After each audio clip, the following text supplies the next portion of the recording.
So one question that I get over and over again is, when should I start my YouTube channel? And the answer is right now. And so I teamed up with a group of awesome creators, and in this video I'm going to be going through some things you need to think about when you start your YouTube channel, but also we're going to be going through our mistakes that we made starting out so that you don't make those same mistakes on your YouTube journey.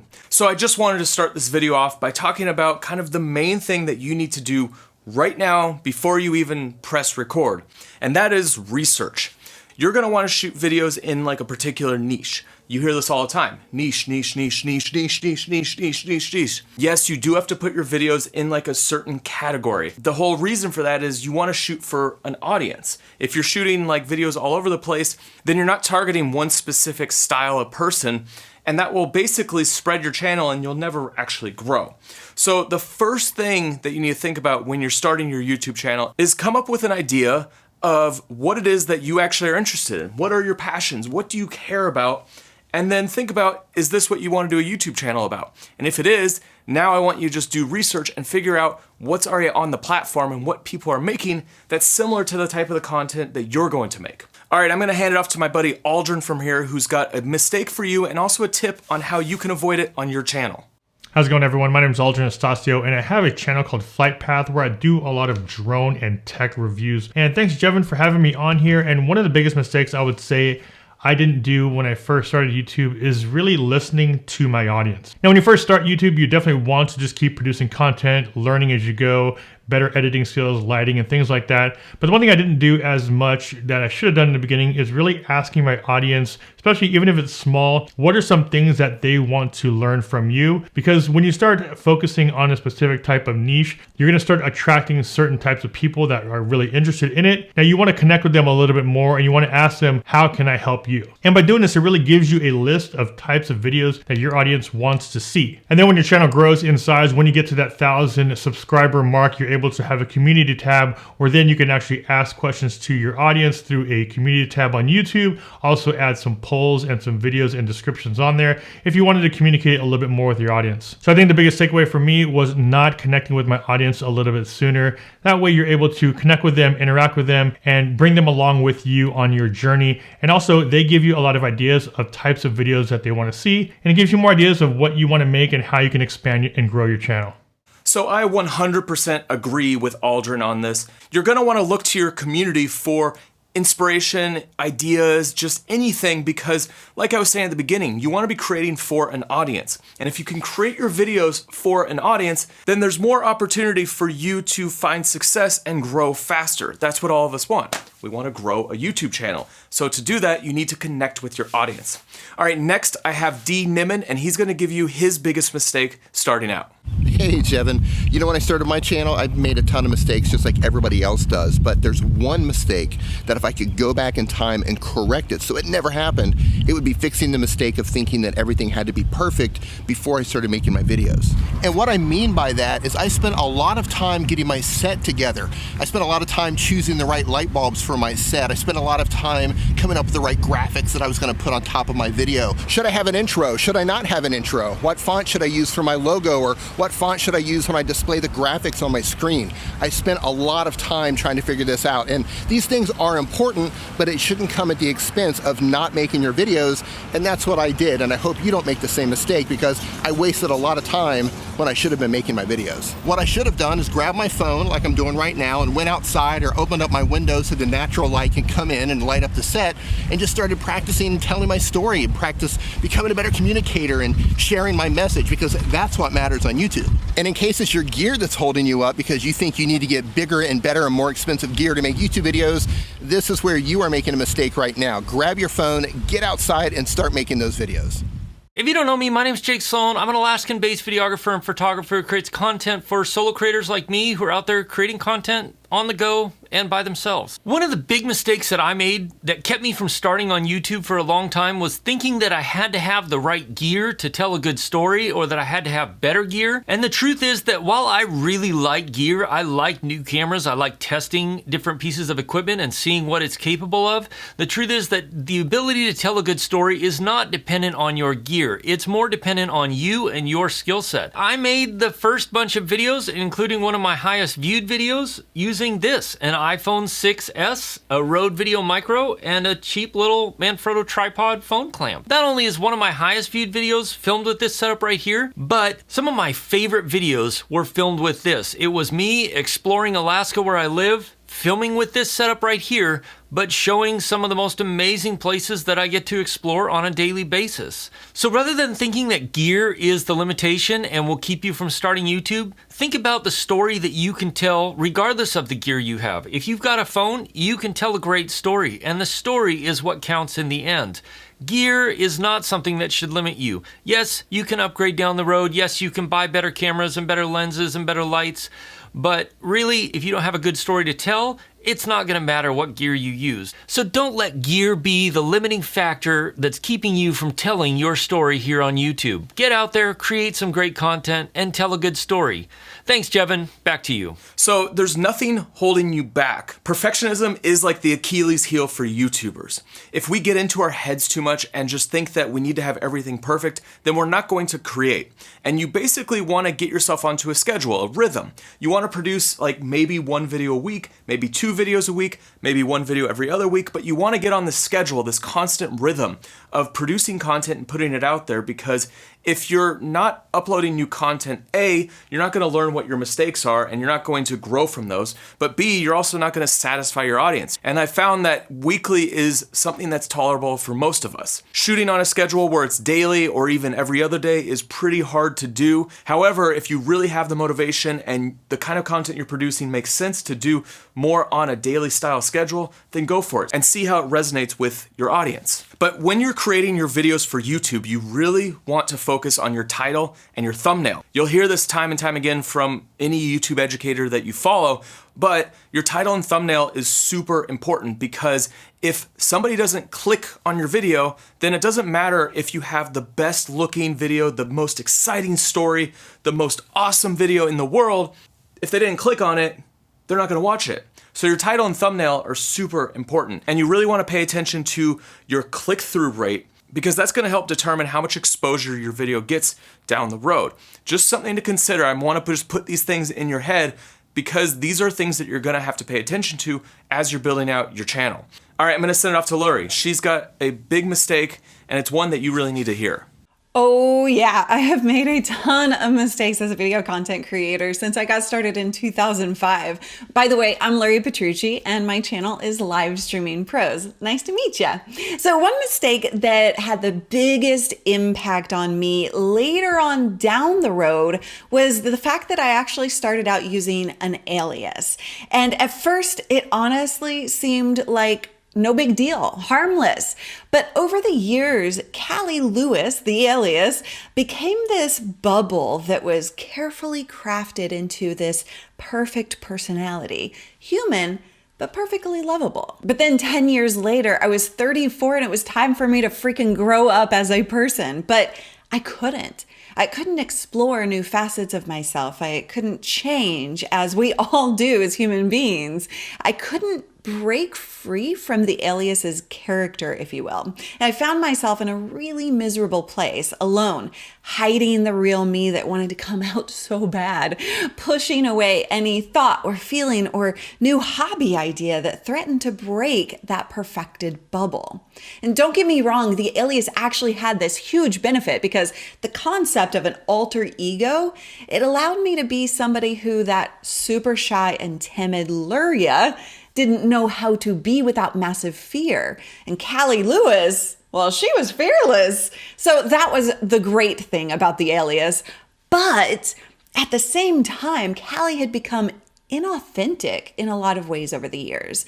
So really, the lesson learned, stay true to your uniquely you self, and do not, and I repeat, do not allow yourself, your audience, or anyone else to become a character. And I know that may sound silly right now, but it's a lot easier for people to do that than you might think, alias or not.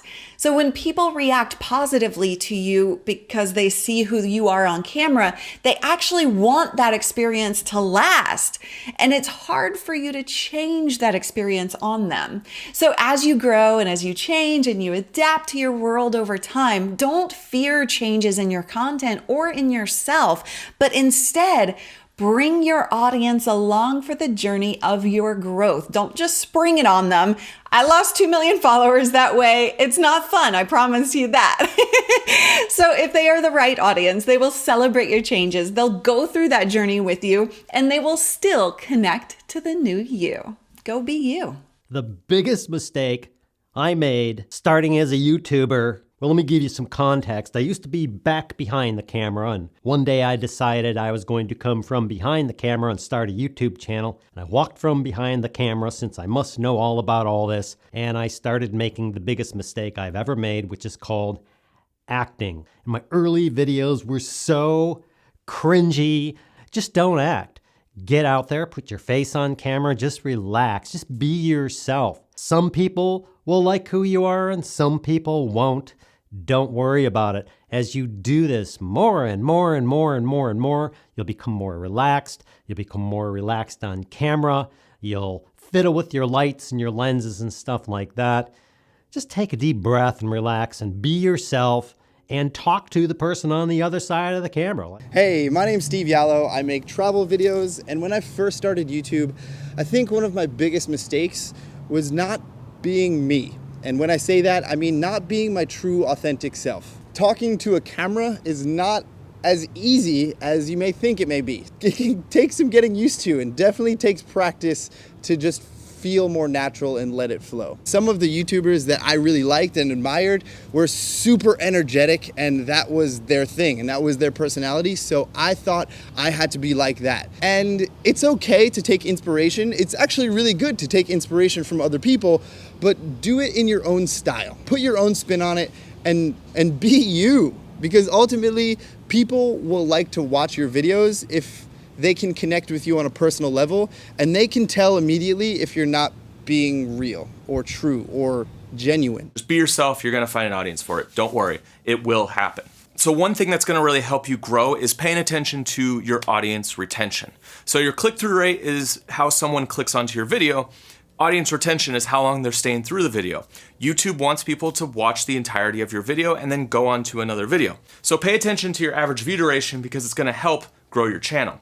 All right, I'm gonna send it off to my buddy Drew. He's got an awesome channel, and he's gonna go through one of his biggest mistakes, and this is a super important aspect of YouTube. Hey, my friend, Drew Cannoli here, Fit Life TV. My biggest mistake that I've made filming videos over the past 11 years, and that is not having a hook or something compelling to grab the viewer within the first 5 seconds. It used to be 15 seconds. I think it's much shorter today. So having a clear and concise thought about what you want to talk about, doing the SEO and the research behind it, how to actually structure the video, using story, as I'm sure Jeven has explained to you guys. The hook is the most important thing, because if you can't get your viewer in the beginning emotionally and logically engaged into your video, then they're not going to watch the whole entire thing.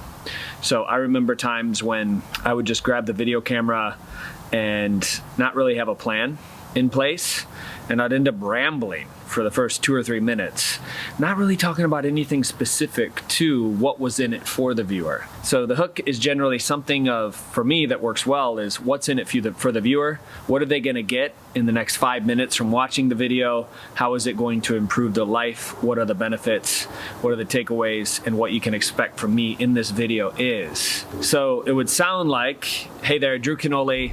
I'm excited to share with you the tried and true toothpaste that I actually use to whiten my teeth using ancient Ayurvedic superfoods, one of them known as turmeric. And I'm going to show you how to make your own toothpaste from home, costing less than $1.50, and how that can absolutely transform your life and, well, your teeth. Right here, right now, in the next 5 minutes, you'll have the recipe. Let's go. So they know specifically what they're getting from me. And I think that video, it's a short one, but I think it's got like 7+ million views now. So knowing what you're gonna say in the very beginning, grabbing them right from the beginning, knowing your hook, that would be my thing. Hopefully you enjoyed it. Okay, I'm gonna pass it off to Kitty because she's got a mistake that you guys really need to hear. One thing to check is always make sure there's nothing up your nose or in your teeth. That's for sure. Hi everyone. For those who don't know, my name is Kitty and I run the Atola Visuals YouTube channel. And I've been doing YouTube for quite some time. And I believe I've made many mistakes, but the one I want to talk about would definitely have to be Once you put out enough videos, you'll see what is doing well. And once you see what is doing well, you should take those and capitalize on them because people found you through those videos. For instance, you may have known me from such works like the Ronin S review or the Weeble Lab review. But what I didn't do was go deeper on that content. I went wider and tried to get as many gimbals as I could get and review as many as I could. But instead, I should have focused on maybe more gimbal movement tutorials or how to balance or set it up. So that's definitely one piece of advice that I would give you. Go deeper on your content instead of going wide.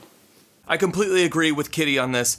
You know, on my channel, I've tried to do all these different things, and when it comes down to it, you really just need to pay attention to what people actually care about and what they want to watch. So you really want to make sure that once you have a library of videos, you pay attention to what's working and what's not, and then double down on what's working. It's a pretty simple idea, but it works super well because your audience is telling you what they want to see by all the analytics that you get in the YouTube studio. Take those into consideration, make more of what works, and if something isn't working, maybe try it a little different, or it's maybe not a subject that you should cover on your channel. All right, I'm gonna pass it off to Pierre. He's got another mistake that you guys really need to hear. Hey, what's up? Pierre T. Lambert here, and my biggest mistake when I started YouTube was my lack of consistency in terms of topics. It is so much easier to pick a topic, pick a niche that you will consistently do content about. At the beginning, I was kind of going all over the place, trying too many things, trying too many styles of video, too many topics, and no one really knew why they were subscribing for and what they would get from me. The most important change I made was picking a niche, whether it was on the travel channel or now the photography channel, and doing just photography. People, no matter where they are in this world, they can watch this content and they understand that we're gonna be talking about photography. They will want to watch the next videos. It makes it a lot easier for people to want to come back and keep watching new content. I hope that helped. It really helped me tremendously in my life. Now, good luck with yours. Thank you, Jeven, for having me. Hi, my name is Craig from Craig's Tech Talk. My biggest YouTube mistake is not understanding the platform and what my audience was looking for. YouTube is the second largest search engine in the world next to Google. That's important to think about because people come to YouTube to search for information or entertainment. For my genre of tech, viewers are looking to learn about tech and how to use it. If I'd really understood the platform and genre, it would have helped me position my videos better to be found, like using better titles and picking topics that people were actually searching for. Next, I was not thinking about what my audience was looking for. Sometimes it's a tutorial or learning about a product, but at the end of the day, they were looking for information. I needed to provide that information to provide value, not telling some long-winded story about my day or going off on tangents. I started learning if it didn't add value to my audience, cut it. I'm not saying stories don't add value, but if they don't, cut it. Reactions and humor can add a lot of value, but if they don't, cut it. My biggest tip would be it's all about the viewer. Help them find you, know your genre, and give them value. Thank you, Jeven, for letting me share my mistakes. I can't stress this enough. Pick your niche and serve one audience. If you're trying to serve all these different people, you're never gonna grow. Unfortunately, there's only a few people out there who have the personality that can captivate a huge audience. Most of us are gonna have to focus our channel down and really target one audience. And once you can master that, you can start expanding out and finding similar audiences to that. But you really need to start with just one audience and really focus in. So I'm gonna pass it off to Tommy and he's gonna give you his biggest mistake that he made on his channel. Thanks, Jeven. So I think my biggest mistake when I started my YouTube channel was not staying within a single niche.